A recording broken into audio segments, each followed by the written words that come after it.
الرحمن الرحیم۔ Basic Arabic course کے ٹاپکس میں سے ہمارا آج کا ٹاپک ہے الفعل المضاعف۔ ویڈیو شروع کرنے سے پہلے آپ سے گزارش ہے کہ چینل کو سبسکرائب کیجیے اور ہماری ویڈیوز کو دوسروں کے ساتھ بھی شیئر کیجیے۔ جزاکم اللہ خیر۔ عربی زبان دنیا کی نہایت فصیح اور بلیغ زبان ہے۔ اس زبان کی خوبصورتی اس کے مضبوط قواعد صرف اور نحو میں پوشیدہ ہے۔ افعال کی مختلف اقسام، الفعل المضاعف بھی انہی اقسام میں سے ایک قسم ہے جس کا جاننا عربی زبان کے طالب علم کے لیے نہایت ضروری ہے۔ قرآن کریم، احادیث نبویہ اور عربی ادب میں اس قسم کے افعال کثرت کے ساتھ استعمال ہوتے ہیں۔ تو فعل مضاعف کی تعریف، الفعل المضاعف وہ فعل ہے جس کے اصل حروف میں سے دوسرا اور تیسرا حرف ایک ہی جنس کے ہوں اور دونوں کو ملا کر تشدید کر دی جائے، مشدد کیا جائے اس فعل کے دوسرے اور تیسرے حروف کو آپس میں ان کا ادغام کیا جائے، مرج کیا جائے۔ یعنی ایسے فعل میں دو ایک جیسے حروف اکٹھے آتے ہیں۔ اس کی مثال ہے جیسے مددہ تھا اصل میں، تو دو دال اکٹھے ہو گئے، ان کو آپس میں مرج کر لیا تو مدہ ہو گیا۔ مدہ کا مطلب ہے پھیلایا، مد کا مطلب ہوتا ہے پھیلانا، کھینچنا، اسٹریچ کرنا۔ اسی طرح شدہ ہے، شدہ کا مطلب ہے مضبوط کیا، باندھ لیا، شددہ تھا۔ دو دال اکٹھے ہو گئے تو ان دونوں کو آپس میں مرج کر دیا گیا، شدہ۔ اسی طرح ردہ کا مطلب ہے لوٹایا، واپس کیا، رددہ تھا۔ دو دال اکٹھے ہو گئے، ان کو آپس میں ادغام کر لیا، مرج کر لیا۔ اسی طرح فرہ ہے، فرہ یہ فرارا تین حروف سے، تو دوسرا اور تیسرا ایک جیسے حرف آ گئے، ان کو آپس میں ادغام کر لیا، مرج کر لیا تو فرہ بن گیا۔ فرہ کا مطلب ہے بھاگا۔ ظل کا مطلب ہے رہا، ظلل تھا۔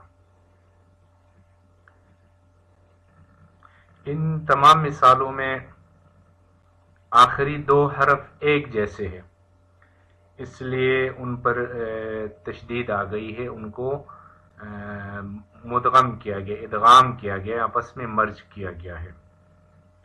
فعل مضاعف کی اقسام، قسمیں کتنی ہیں، کتنے ٹائپس؟ پہلا ہے مضاعف ثلاثی، یعنی وہ فعل جس کے تین اصل حروف ہوں اور دوسرا اور تیسرا حرف ایک جیسے ہوں، مضاعف ثلاثی ان کو کہتے ہیں۔ ثلاثی ثلاثہ ہے، تین کو کہتے ہیں، ثلاثہ سے ہے، یعنی ان کے حروف اصلی تین ہوں اور دوسرا اور تیسرا ایک جیسے رہو۔ جس طرح مدہ ہے تو مدہ اصل میں مددہ تھا، اس میں تین حروف ہے، تو دوسرا اور تیسرا ایک جیسے حرف آ گئے تو ان کو آپس میں مرج کر دیا گیا، ادغام کر دیا گیا، مدہ بن گیا۔ اسی طرح شدہ ہے، شدہ اس کے بھی تین حروف ہیں، شددہ تھا تو آخر میں دوسرا اور تیسرا حرف ایک جیسے آ گئے تو ان کو آپس میں مرج کر دیا تو شدہ بن گیا۔ اسی طرح ردہ ہے، رددہ تھا، دوسرا اور تیسرا حرف ایک جیسے آ گئے تو ان کو آپس میں مرج کرنے سے ردہ بن گیا۔ حلل تھا، دوسرا اور تیسرا حرف دو لام آ گئے، ان کا آپس میں ادغام کر لیا تو حل بن گیا۔ دوسری قسم ہے مضاعف کی، دوسری قسم مضاعف رباعی ہے، رباعی مضاعف رباعی یعنی وہ فعل جس کے 4 اصل حروف ہوں اور پہلے 2 اور آخری 2 حروف ایک جیسے ہوں، پہلے دو حروف اور آخری 2 حروف ایک جیسے ہوں۔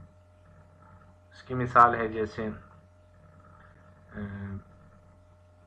وسوسہ ہے، وسوسہ تو پہلا حرف واو ہے، پھر تیسرا بھی واو ہے، دوسرا سین ہے اور چوتھا سین ہے، وسوسہ، یہ مضاعف رباعی ہے۔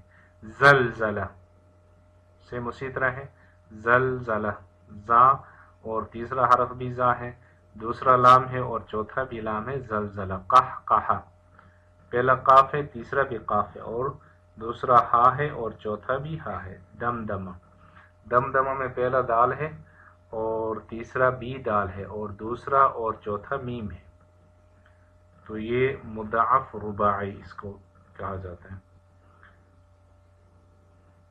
مضاعف فعل کے صرفی احکام، یعنی فعل مضاعف کے صیغے بناتے وقت بعض اوقات تشدید باقی رہتی ہے اور بعض اوقات حروف الگ الگ ظاہر ہوتے ہیں، جس طرح الگ الگ اوپر ہم نے مضاعف رباعی میں پڑھ لیا تھا۔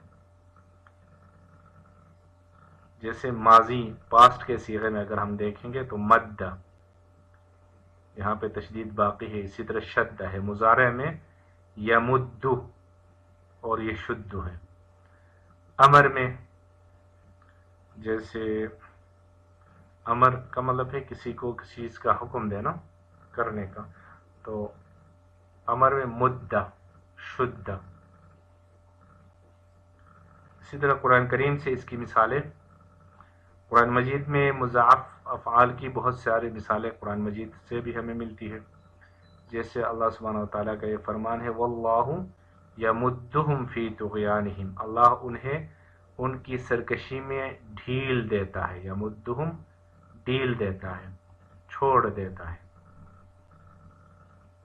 تو یہاں یمد مضاعف فعل ہے، فعل مضاعف ہے۔ فعل مضاعف کی اہمیت، جیسے قرآن اور حدیث کو صحیح سمجھنے میں ہمیں مدد دیتا ہے، فعل مضاعف کو اگر ہم پہچان لیں گے، جان لیں گے۔ اسی طرح عربی کے جو افعال کی ساخت، ان کی بناوٹ واضح کرتا ہے، صرفی تبدیلیوں کو سمجھنے میں آسانی پیدا کرتا ہے۔ اسی طرح درست اور صحیح قرات اور پروننسیشن، تلفظ میں بھی یہ فعل مضاعف معاون اور مددگار ثابت ہوتا ہے۔ اسی طرح عربی تحریر، لکھنے میں اور پڑھنے کو یہ فصیح بناتا ہے۔ خلاصہ کلام یہ ہے کہ فعل مضاعف عربی صرف کا ایک نہایت امپورٹنٹ حصہ ہے۔ اس میں ایک جیسے حروف کے جمع ہونے کی وجہ سے تشدید پیدا ہوتی ہے، یعنی وہ حرف پھر وہ ورڈ میں وہ مشدد بن جاتا ہے مرج کرنے کی وجہ سے، جو عربی زبان کی صوتی اور جو صرفی خوبصورتی ہے اس کو ظاہر کرتی ہے۔